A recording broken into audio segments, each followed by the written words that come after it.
In today's episode of Racing in Circles, I get angry at a Kia. No, move out the f***ing way! Yeah, that was me. I forget how to use my car.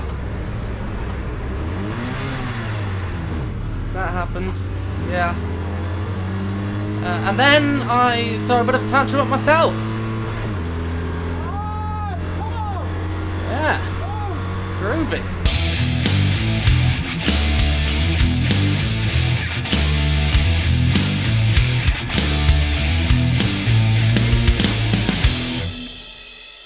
Hello and welcome back to the channel. It's been a long time and I have no excuse at all, so cue the dramatic music for what was an absolute shit show of a weekend.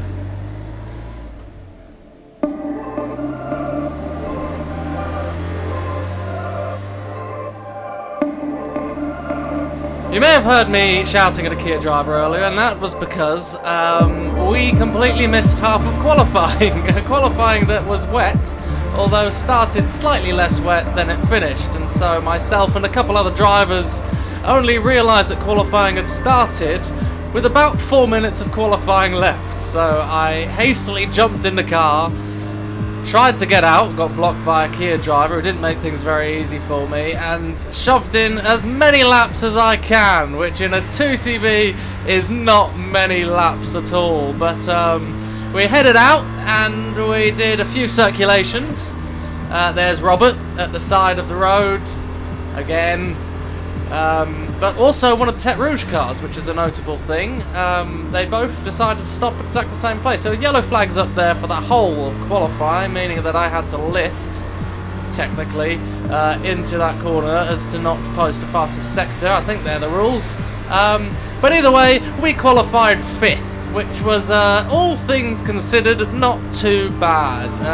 But that was pretty much all we did, really. We did, what was it? It was 4 minutes, probably a minute getting my helmet and stuff on as quickly as I can, and then getting into the car and then get out. So I think we had 3 laps, possibly.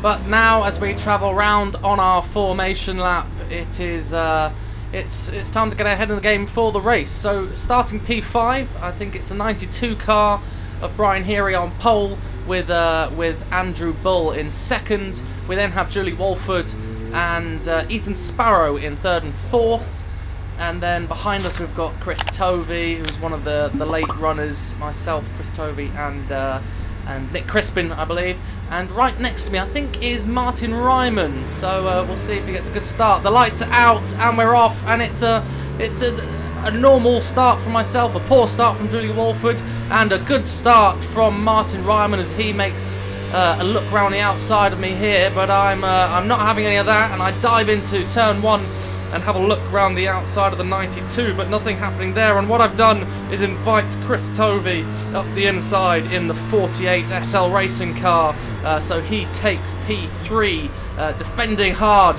from Brian Heary. As down the inside goes Martin Ryman on Julie Walford, and I have a look around the outside of these 2 cars and get a great run up the hill. So we're going to go from the outside to the inside for the next corner on Ethan Sparrow, maybe have a look at Chris Tovey, but it's not happening. We get on the power, and that is P3, which is a good start, I think. So all we have to do from this point, I believe, is follow these 2 leaders, and then in the last couple laps, if I feel so inclined, make a move and win the race. It's as simple and as easy as that. So we'll stick with these guys. Andrew Bull's got a bit of a gap already at the front, but as you can see, I hemorrhage a bit of time to Chris Tovey through turn 1, who was very quick through there. I think he just chucks it in 4th, pretty much flat out, and then uses the scrub to brake essentially, but I can't do that because I'm not as good, and we've already lost quite a bit of time, but gaining a little bit through Devil's Elbow as Andrew Bull holds up Chris Tovey just a little bit. So we'll make a little bit of gain up the hill and head into the corner, and again, we'll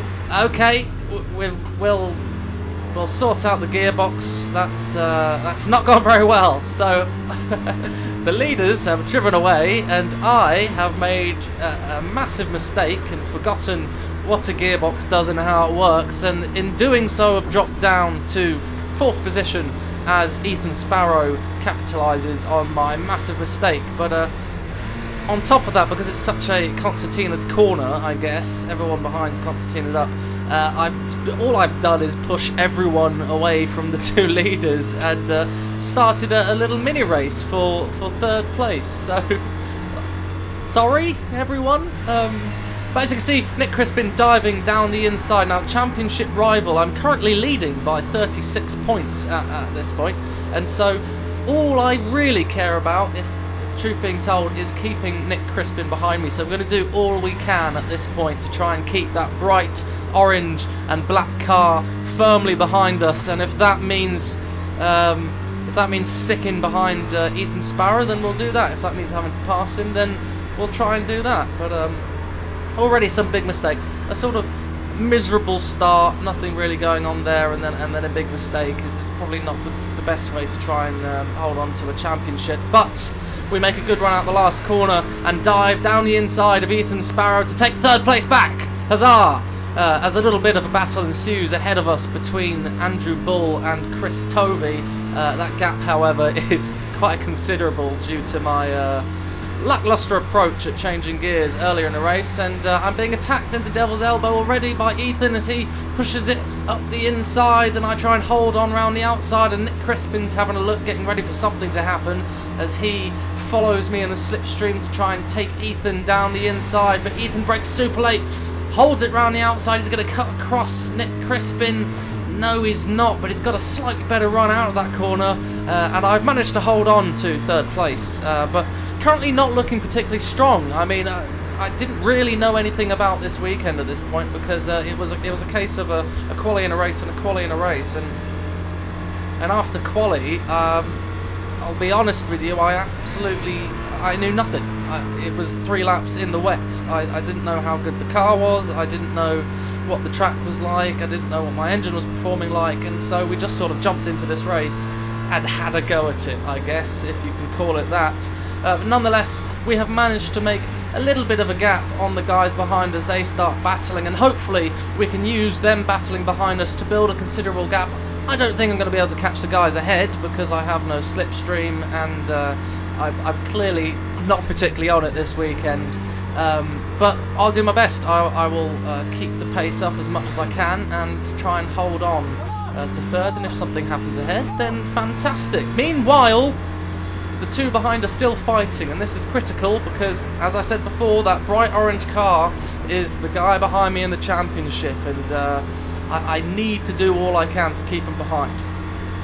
Nothing actually happened for the next 10 minutes. I managed to manage the gap a little bit, but then I started seeing that bright orange car getting closer and closer and closer over the laps, and so I thought, you know what, let's just pull your finger out your arse and start driving a bit quicker. You can probably see the gap to the leaders hasn't really increased by that much, so my pace obviously isn't too bad. However, Nick Crispin is just absolutely on fire in these few laps, because he was just catching few tenths a lap, and then got to a point where he sort of got into that slipstream, and it went from a few tenths to, I think it was about a second a lap faster than me at this point. And I'll be honest, I was panicking a little bit. I was a bit flustered. I wasn't very cool-headed, and I was a bit annoyed at myself, really. I didn't really know what was going on. It was a bit of a blurry weekend for me. Nothing particularly felt good about it, especially coming from Pembrey, where it's a super strong weekend. I felt I didn't feel much, I'll be honest. I was sort of clinging on by my fingernails at this point, but a little bit of a fight ensues between myself and Nick Crispin. As you can see, he's super quick under braking there, and I've just got a whole wash of understeer coming out of Devil's Elbow, and he's now coming up the outside to try and take 3rd place from me, but I'm not going to let that happen, so I brake super deep, tuck it in nice and tight, keep it tight on the exit, get on the throttle, try not to let him down the inside. I was about to go and defend, but he'd already overlapped me, and at this point I was like, I'm just going to keep my foot in it. I'm I've got to stay on the outside. So we go 2 by 2 round the final corner, and Nick is still there, and I'm still holding on. And if you could see me inside the car, I'm sort of pushing the car forward in my head, which doesn't help at all, but side by side into turn 1 yet again, and I'm desperately trying to hold on to this position now, but Nick is still there and still pushing, and it's looking fairly ominous for me because I need to keep this guy behind me. But can we outbrake him down into Devil's Elbow?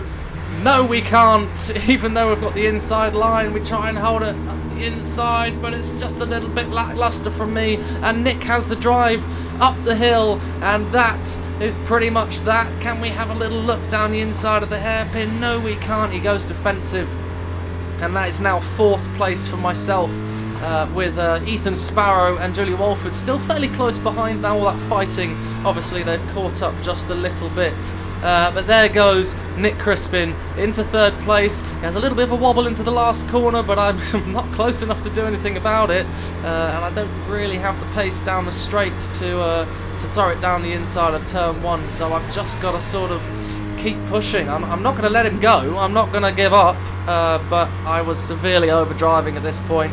I was frustrated, and as I said before, things just didn't feel particularly strong for me, as Nick Crispin builds a little bit of a gap now down at Devil's Elbow, just a lap after he passes me. But yeah, no, we got a full lap of side-by-side action, which is always fun. It's more fun when you come out on top of that fight, but that didn't happen this time round, so unfortunately we will keep pushing on to try and catch Nick Crispin. Nothing again particularly happened for the next 5 to 7 minutes of the race, and I'll show you this little clip because a little bit of back markerage got involved, and that gave us something to look at as you view my video of Liddon Hill. Down the inside, Nick was a little bit hesitant there, and I managed to gain loads of time, and did absolutely nothing with it, which is always fantastic. So yeah, that's pretty much what happened at Liddon Hill, I'll be quite honest.